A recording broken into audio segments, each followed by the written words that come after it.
En el día de hoy, nada más digno y honroso que rendirle homenaje a una cimera figura de las letras cubanas, Dulce María Loynaz.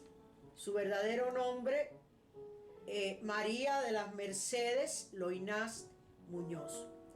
Esta señora nació el 10 de diciembre de 1902 en La Habana. Fue una escritora considerada una de las figuras de la literatura cubana y universal de más alto rango. Obtuvo el premio Miguel de Cervantes, que es el premio Nobel de las letras hispanas, en 1992.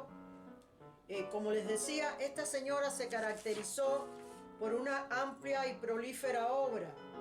Publicó numerosos poemas en La Nación en 1920. Desde muy temprana edad comenzó a escribir. Ella nació en el seno de una familia habanera. Su infancia transcurrió junto a sus hermanos Enrique, Carlos Manuel y Flor.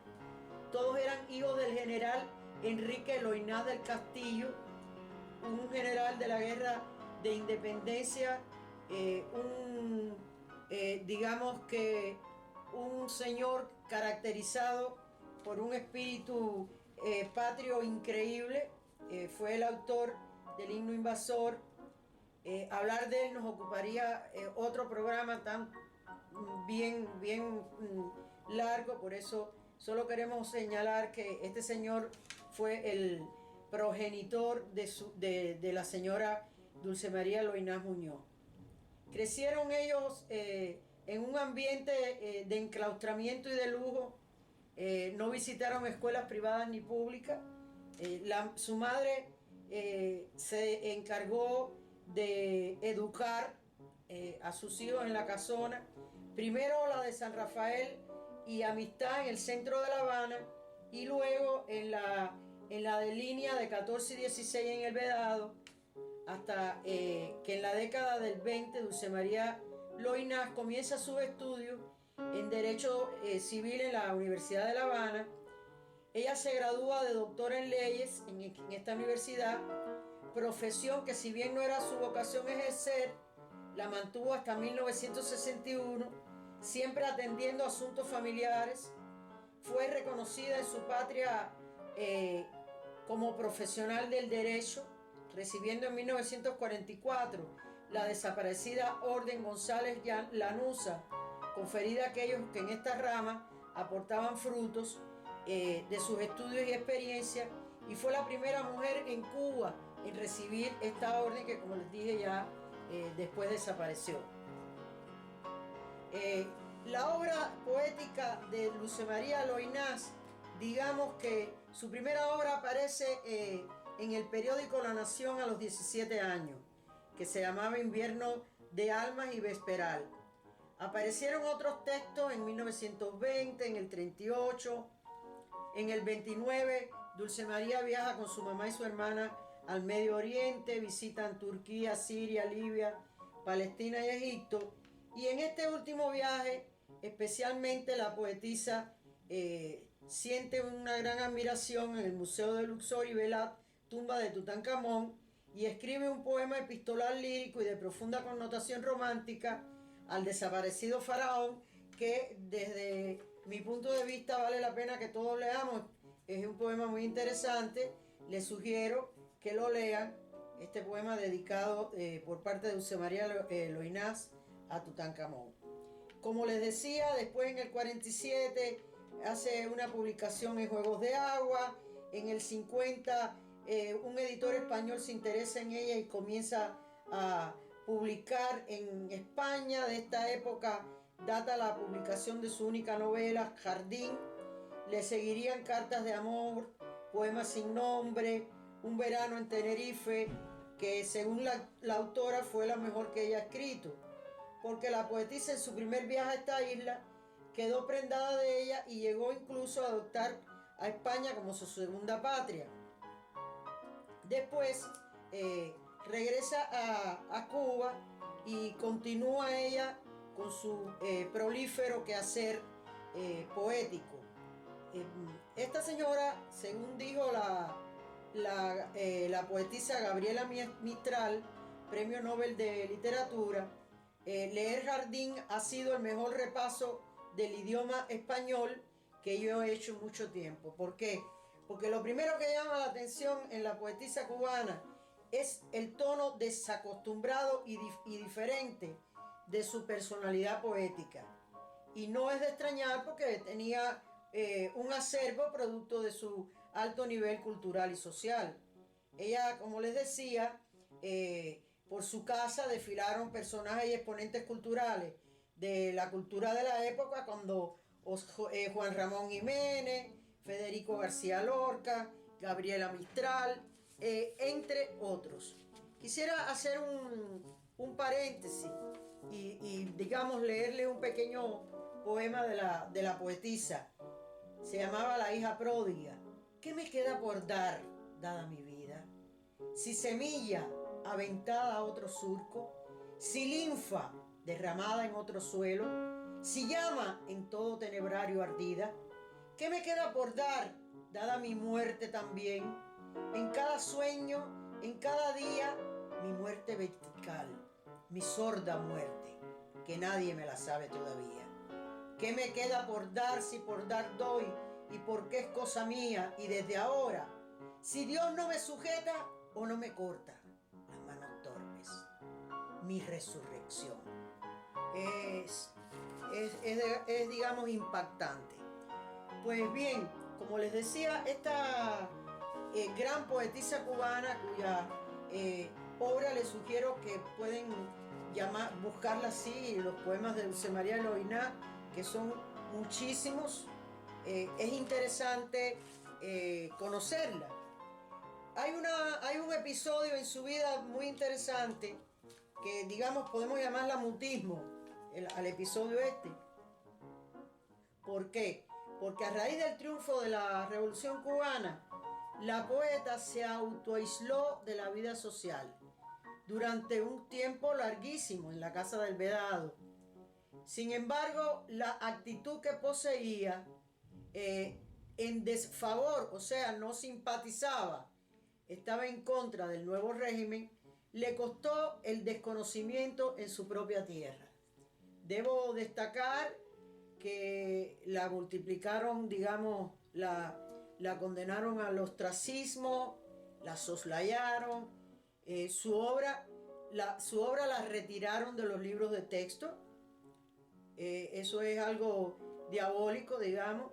Ella recibió numerosas ofertas de España y de Estados Unidos, pero jamás abandonó nuestro país. Quizás por ser la hija de un general del Ejército Libertador, como decía ella, no creo. Era porque llevaba en su alma, digamos, una dosis de patriotismo bien fuerte. En una ocasión le propusieron abandonar su patria y expresó: yo soy la hija de uno que luchó por la libertad de Cuba. Quien tiene que irse es el hijo de quien quería que siguiera siendo colonia. Esto le costó carísimo a ella, porque es verdad que la soslayaron. Ella vivió en un exilio interno dentro de su propio país por largos años. Es importante destacar que después que ella, digamos, vive todo este proceso de exilio por largos años, un señor llamado, un escritor llamado, perdón, parando.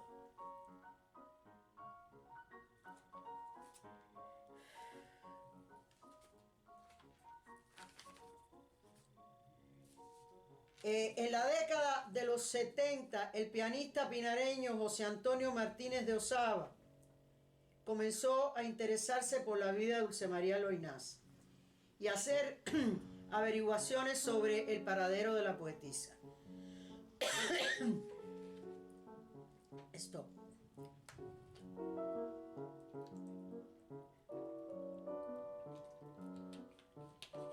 En la década de los 70, el pianista pinareño José Antonio Martínez de Osaba comienza a interesarse en la vida de Dulce María Loinás y a hacer averiguaciones sobre el paradero de donde vivía, porque algunos decían que había en la década de los 70, el pianista pinareño José Antonio Martínez de Osaba comienza a interesarse en la vida de Dulce María Loynaz y hacer averiguaciones sobre el paradero de donde vivía, porque algunos decían que había abandonado el país con su esposo, Pablo Álvarez de Caña, otros que vivía en La Habana, porque el esposo sí o viene para Estados Unidos, otros que aún vivía en La Habana, pero realmente nadie sabía exactamente dónde se fijaba su residencia, porque estaba ella inmersa en una soledad tremenda en su gran mansión. Algunos aseguraban que había fallecido.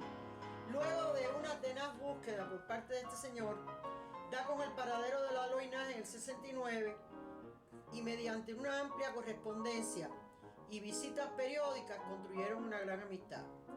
Fue el primer acercamiento de la escritora con las tierras de Vuelta Abajo. Sin embargo, quien sellaría los lazos de amistad entre la poetisa y Penal del Río fue el historiador Aldo Martínez Malo, que la conoce en el 71 y con quien también mantuvo una amplia correspondencia, que luego fue recogida en un epistolario llamado Cartas que no se extraviaron. ¿A dónde iré yo a parar con estas reflexiones que más o menos todos nos hemos hecho?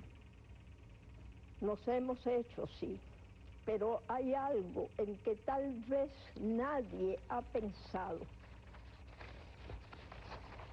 Y eso es precisamente el fin de estas reflexiones. De tantos progresos como tenemos, aplicables en la salud, en las comunicaciones, en las traslaciones, creo que solo tenemos uno surgido para la recreación del hombre, para sosiego de su cuerpo y su ánimo, y si las condiciones lo propician, para cultivo de su espiritualidad. Hablo del cinematógrafo.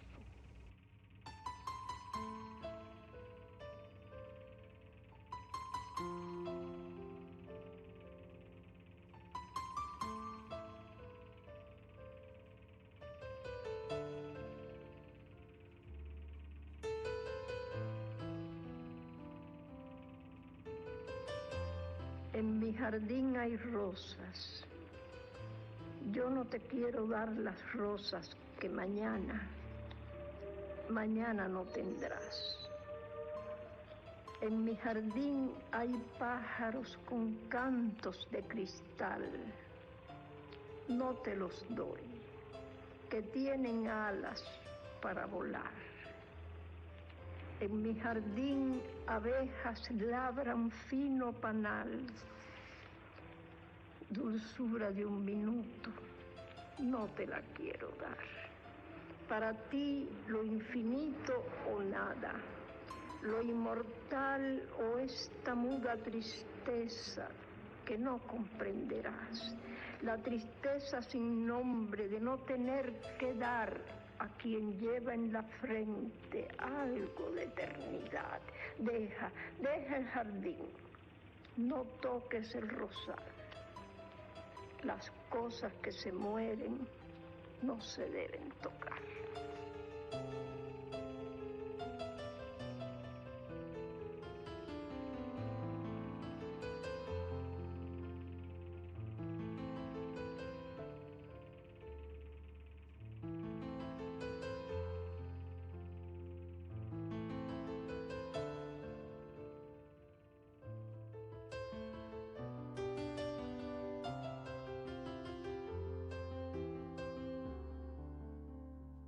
Era muy dulce.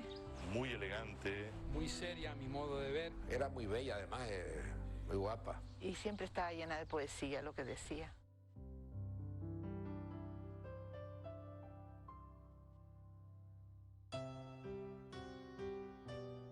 Un kilómetro de luz, un gramo de pensamiento. De noche, el reloj que late es el corazón del tiempo. Voy a medirme el amor con una cinta de acero, una punta en la montaña la otra clávala en el viento. Dulce María Loynaz fue una poetisa cubana de 3 siglos. Fue también una mujer entre 2 islas, entre Cuba y Canarias, entre 2 mares, el Caribe y el Atlántico, entre ciclones y volcanes.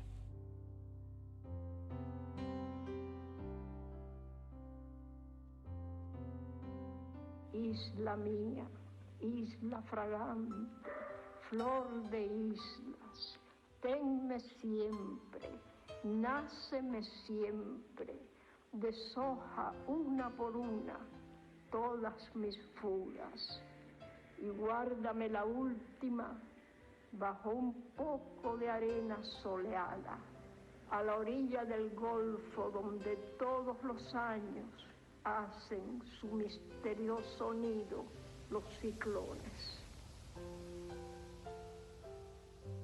Ella recitaba sus poemas en el Taoro, era muy bonito oírla. Y ella decía, es que la poesía va a morir conmigo, porque yo le doy una entonación especial. Y no es verdad, la poesía sigue, ¿verdad? Cuando ella declamaba sus poesías, para mí me parecía que estábamos en otro mundo totalmente distinto que no el que yo conocía del diario de mi pueblo, de salir por las mañanas al colegio y de volver a casa con los libros bajo el brazo. Una vez estando ella aquí, fuimos nosotros a Cuba, mi marido y yo, y decía, pero qué siento no estar, porque no los puedo atender. No debemos olvidar que Federico García Lorca, cuando visitó Cuba, se alojó en la casa de ellos, del general don Enrique Loynaz del Castillo, ¿no? Superviviente de la guerra de Cuba, que murió ya después de Fidel Castro en el poder. Federico era facilísimo en todo, en el trato. Es verdaderamente una persona del cual yo guardo el mejor de los recuerdos. Era exactamente como es su poesía, exactamente, o quizás mejor. En una ocasión estuvo en mi casa, junto con mi padre. Fue una visita muy breve, muy breve. Me llega a la memoria ese momento donde descubre en un patio trasero de mi casa una bugambilla en flor y se queda mirándola extasiada, con la mirada muy perdida. Lo pude captar a pesar de mi poca edad. Apenas me prestó atención, no prestó atención que había un niño en esa misma habitación, pero yo lo observaba a ella como detenidamente miraba la bugambilla con aquel interés y con una mirada, ya digo, muy lejana, como si estuviera a lo mejor lejos de aquí, en Cuba, posiblemente. Isla mía, isla fragante, hay en ti la ternura de las cosas pequeñas y el señorío de las grandes cosas. Escarchada de sal y de luceros, te duermes, isla niña, en la noche del trópico.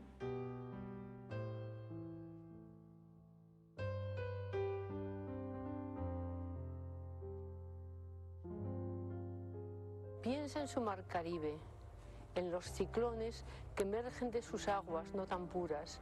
Del fondo de su alma, sin fronteras, rompe la llama del decir profundo para acunar su propia lengua, que aprendiera del manco de Lepanto, entre risas y mimos familiares del general Loynaz, padre y amigo. Es curioso que en algo que no sirve para curar la alergia, ni para llegar pronto a ningún lugar, el hombre haya perseverado tanto tiempo, haya afilado, perfilado y pulido su inventiva.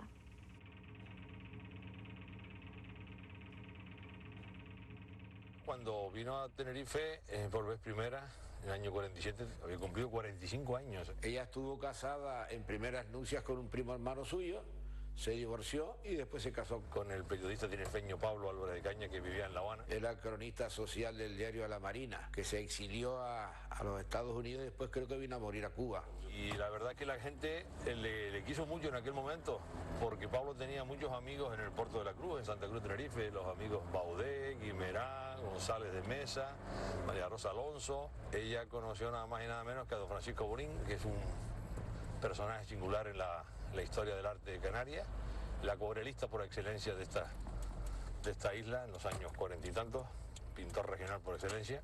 Y Dulce María Loinás pues recibió nada menos que el homenaje de José Manuel Guimerá, que fue capaz de reeditar junto con sus amigos canarios, los amigos de su esposo Pablo Álvarez de Caña, el libro de versos que había escrito en los años 1920-1938. Pablo Álvarez de Caña tenía mucho interés en hacerla resaltar.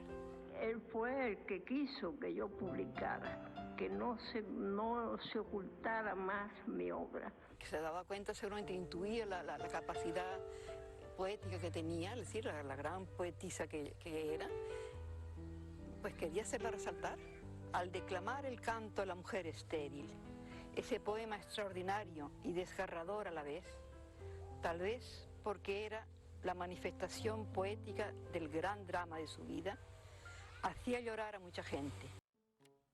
Desde el día de hoy hemos elaborado el programa referido a Dulce María Loinás, la gran poetisa y la gran escritora, porque hizo mucha prosa también, cubana, reconocida internacionalmente por las letras hispanas y en sentido general por todos los poetas del mundo. Esta señora, como van a escuchar o como han escuchado en el transcurso del programa, es un ejemplo de apego, de patriotismo, de, digamos, de arraigo a lo que es la patria.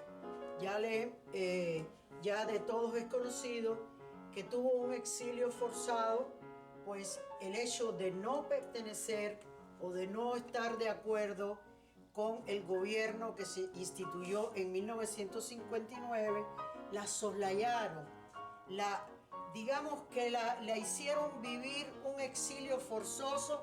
Ella no quiso abandonar el país. En esto pueden interiorizar en la historia de ella para que vean qué historia más linda, más rica, más patriota. Y les invito a que busquen los poemas de Dulce María Loinás, porque empezarlos a citar uno a uno nos tomaría muchísimo tiempo, pues su obra fue muy rica, además de que son poemas con una belleza, con un nivel de romanticismo, digamos, de emoción que le llevaba a esta señora a las letras, y que además son muy fáciles de leer, porque su estilo era un estilo muy claro, era un estilo muy preciso, no usaba palabras rebuscadas, ella era muy precisa, muy nítida en todos sus escritos. Les invitamos así a que estudien la vida o que repasen la vida de esta cubana, una cubana ejemplar y además una poetisa y una mujer de letras que, digamos, es un ejemplo y que nos enorgullece a todos los cubanos. Tengan buenos días, buenas tardes, hasta luego y hasta el próximo programa.